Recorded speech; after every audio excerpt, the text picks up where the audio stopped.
Assalamu alaikum bandiraɓe heeɗiɓe, amin calmin on e inde Allah joom jamo, jiɗɗo yimɓe fof nana kadi jaɓa lawol pewal ngol lelnigol, beele ina mbawa dañjude makko jaam celluɗo ha abada.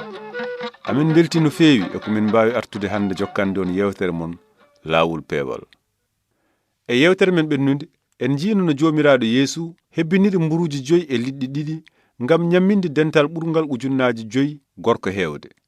Hono noon jango e mum dental mawngal taari Yeesu, kono nde wonno Yeesu ina andi miijoji mabɓe wiiɓe, oɗon jiilomi, kono wona sababunde on jii kawisaji, ko sababunde on ñaami mburu ha karɗon. Woto ngollontoɗe nguuro mbonowo, ngollontoɗe nguuro ndumotoko, dokkowo ngurdam ha abada. Ko min woni nguuro ngurdam ka, kala garɗo e am wonta heyɗu, kadi kala gonɗinɗomi ɗomɗata ko heddi hen ko. Hono noon en jiino no yimɓe hewɓe duttitirino natti rewde e Yeesu, sabu ko nguuro ngurnowo ɓalli mabɓe ɓuratnoɓe nguuro ngurnowo pittali mabɓe. Won jokkunoɓe rewde e Yeesu, sabu ina gonɗinno ko Yeesu woni ceniɗo Allah o sewnde ngurdam ha abada ɗam. Hande noon en ganniyimo jokkude e linjiilo ceniɗo o ha jiyen no Yeesu huccitirno e sariyankoɓe Yahuda en ɓe e no dental Yahuda en ngal feccurino sababunde Yeesu. Kono hade men fuɗɗade, gande e wonde hohoɓe diine wiyeteɓe Farisien ɓe e Yahuda en ɓe fof ndewatno ko aadaji ɗi kañumen e taaniraɓe mumen fof tabitini. So en dokki yeru, so ɓe gummima dingeral, so ɓe lootaki ha ɓe laaɓi, ɓe ñamata. Aɓe jogii kadi aadaji goɗɗi kewɗi, hono no neɗɗo fotiri lawƴirde kasuji, loonde walla satalla ha laaɓa. Ɗum noon keɗoɗen ko winda e linjila Macca. Bindi ɗi mbi, Farisien en e sariyankoɓe gummi Yerusalem ngari to Yeesu namni ɗum mbi, holi ko waɗi almuɓe ma ɓe ina ngoofa aadaji taaniraɓe men ɗi, ngati ɓe coɗotako hade maɓɓe ñamde. O jaabiɓe o wi, ononne holi ko waɗi oɗon ngoofa yamirore Allah nde oɗon ndewa aada mon, ngati ko Allah wi, teddin yumma e bamma. O wi kadi, kala bonirɗo yummum walla bamum needi ina foti wareede. Kono onon mbiyoton ko so neɗɗo wi yummum walla bamum, ko potnomi walliddemo ko mi resani ɗum Allah, on sohlani teddinde yummum walla bamum. Ko hono noon pirtirɗon nafoore konngol Allah, mbele wadde ko aada mon yamiri on. Naafiqeji, annabi Esayi longini e mon goonga nde wi, ngol leñol teddintami tan koye haala, kono e nder ɓerɗe maɓɓe aɓe goɗɗimi. No ɓe ndewirtami ni ala ko firti hay batte, ngati ɓe janginta ko aadaji yimɓe e le ko jamiroje am. Daroɗen ɗo seeɗa. En jiino Yeesu furorino naafiqeji Farisien en e sariyankoɓe ɓe e yeeso yimɓe fof. Sabu kamɓe ɓe pewjata ko wonde fewɓe e yeeso yimɓe, kono Yeesu ina andi ko woni e nder ɓerɗe maɓɓe. Ko ɓernde laamde ɓuri juuɗe laaɓde. So a salligima, ɗum firtani ɓernde ma ko laamde. So tawi a dañi barme kewɗo bakke, mbele lawƴugol ma boowal mum ina laɓɓina ɗum? Ala. Hono noonne sarɗiji ɗi Yahuda en ndewatno ɗi mbawani ittude bakkat gonɗo e nder ɓerɗe mumen. Ko ɗum waɗno Yeesu wiideɓe, naafiqeji, annabi Esayi longini e mon goonga nde wi, ngol leñol teddintami tan koye haala, kono e nder ɓerɗe maɓɓe aɓe goɗɗimi. No ɓe ndewirtami ni ala ko firti hay batte, ngati ɓe janginta ko aadaji yimɓe elle ko jamiroje am. Yeesu noddi yimɓe ɓe wiɗumen, keɗoɗe kadi paame ɗum ɗo. Wona ko natata e hunuko neɗɗo tunwinta ɗum, tunwinta neɗɗo koko yalti e hunuko mum. E on saha almuɓe ɓe ɓattimo mbimo, mbele attini Farisien ɓe mettini nde kalɗa ɗum nde.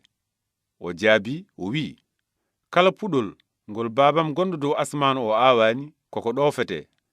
Ngacceɓe koɓe ɗowoɓe wumɓe.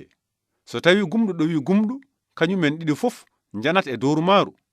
Pierre ƴetti konngol wimo, firtan min ngol konngol. O wi, mbele ononne on paamani ha joni?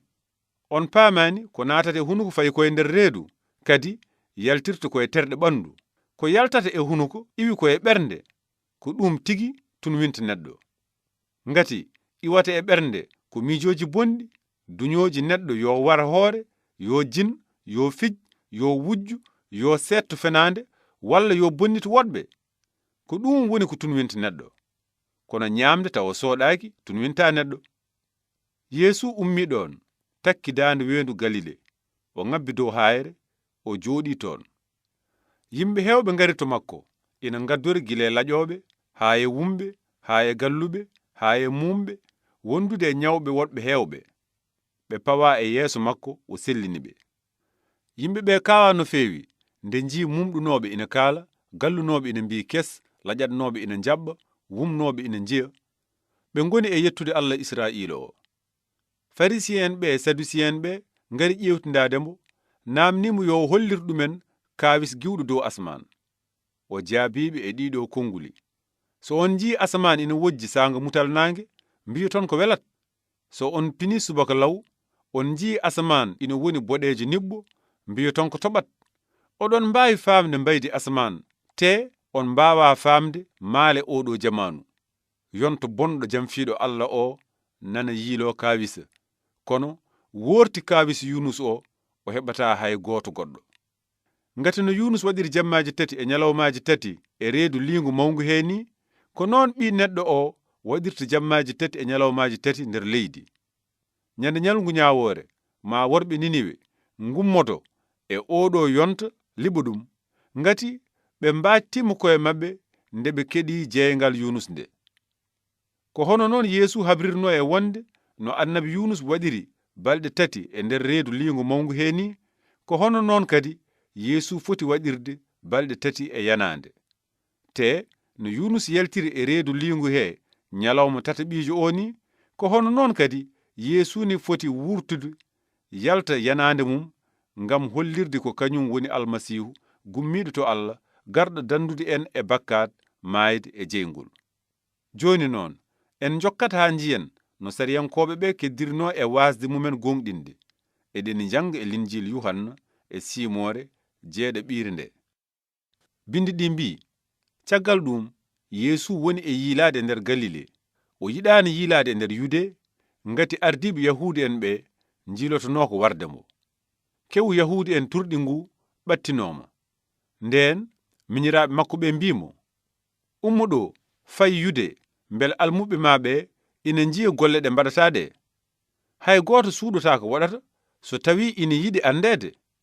Tawde aɗa waɗa golle bayɗe ni, waɗ feere ha aduna o yiima. Miñiraɓe makko ɓe koye mumen gonɗinanombo. O wiɓe, saha am yonani taw. Ɗomon saha fof ina moƴƴi.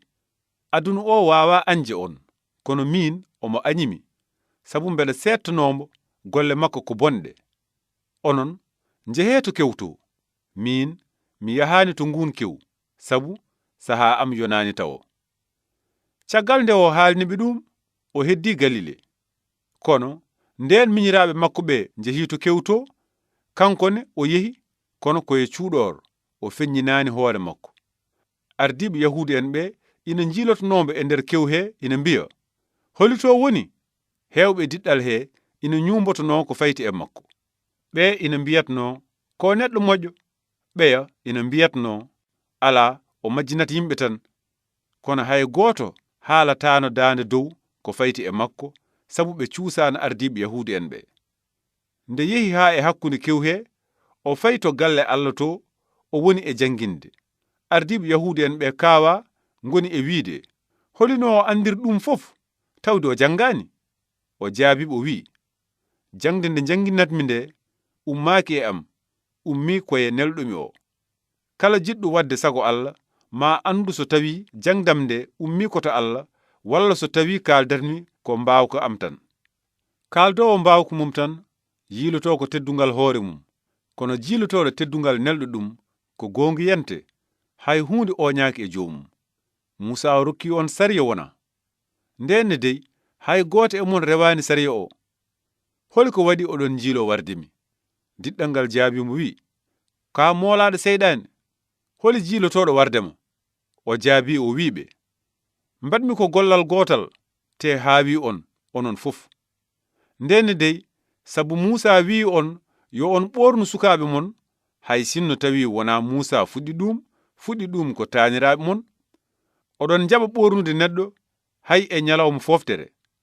Nden noon so tawi neɗɗo ina waawi ɓorneede e ñalawma foftere, mbele woto sariya Muusa diweede, holi ko waɗi oɗon cekanami sabu mi sellini neɗɗo no wooruno e ñalawma foftere.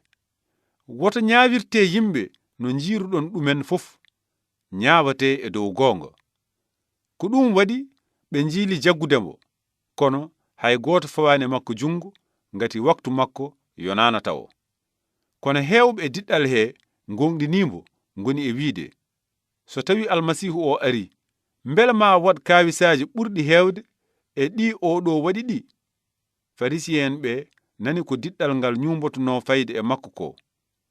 Nden ardiɓe yettinoɓe sadaka ɓe e farisiyen ɓe neli gardeji yo jaggumbo. Ñande ñalawma cakkitiiɗo o, ñalawma ɓurɗo fayidinde e kew o dari, o wulli o wi, kala ɗomɗuɗo yo ara e am yara. Ngati kala gonɗinɗomi no bindi ɗi mbiri ni, ma maaji ndiyam ngurɗam ngiw e ɓernde mum mbala. Hunde diɗɗal ngal caggal nde nani ɗin konnguli woni e wiide ko o tigi woni annabi o. Woɓɓe ngoni e wiide ko kanko woni almasihu o. Woɓɓe kadi ngoni e wiide mbele almasihu o ina waawi ummorade Galile. Mbele bindi ɗi mbiyani almasihu o ko iwde Dawuda, te ummoto ko Betlehem wuro Dawuda en. E nder ɗum diɗɗal ngal fecci sababunde makko. Woni e mabɓe jinno ko jaggudemo, kono hay gooto fawani e makko jungo. Gardeji ɗi dutti to ardiɓe yettinoɓe sadaka ɓe e farisiyen ɓe namni ɓe mbi, hol ko waɗi on gaddanimo? Gardeji ɗi njaabi mbi, min meeɗa yiide bayɗo no o gorko ni wawde haalde. Farisiyen ɓe keɓɓiti mbi, mate ononne on puntama? Mbele woni e ardiɓe ɓe walla e farisiyen ɓe gonɗinɗomo? Ngal diɗɗal humon binneɓe sariya ko kuɗogal.